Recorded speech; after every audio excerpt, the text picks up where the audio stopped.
Here are the 5 steps shared by David Siteman Garland, expert online marketer, which you can follow in order to create a nice, caring community for your business. The first one is consistency, content. It all starts with great content. Content that isn't about you, but about the community.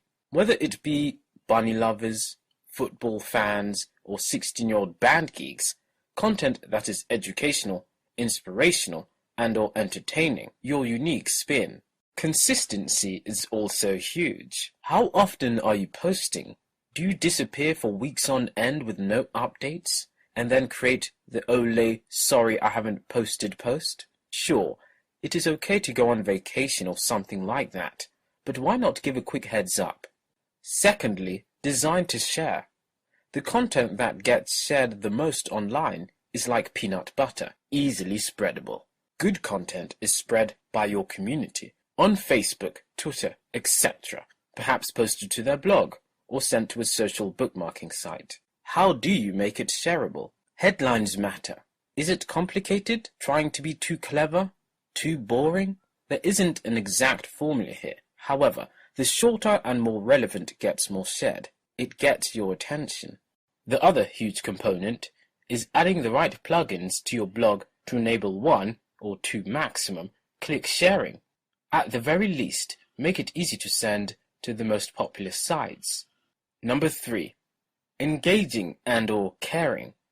When someone leaves a comment on your site, you have 2 choices, respond or not. It is up to you. Some people never respond. Some people respond to every comment no matter what.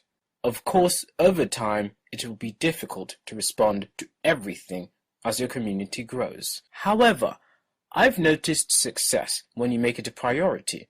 Give every comment a hug. Someone took a bit out of their busy schedule to leave it. Same goes for social media. Are you a robot or a person? If someone asks you a question, do you respond? Now, of course, there are limitations to this. You can't sit there all day and answer questions or say hi to everyone. However, I bet we can all block out a little time to do so, can't we? Small talk and caring goes a long way, and you can't fake it or outsource it. Number 4. Enabling others to promote your work. You can't go out this alone. If all you do is talk about yourself and how neat your business is, it will be impossible to gain long-term traction. The best way to enable others is to give credit. People like a little love, especially if it is genuine and useful. Last, but certainly not least, create an unfair advantage. I'm sure you have some kind of major advantage you can jump on. Don't be embarrassed by it.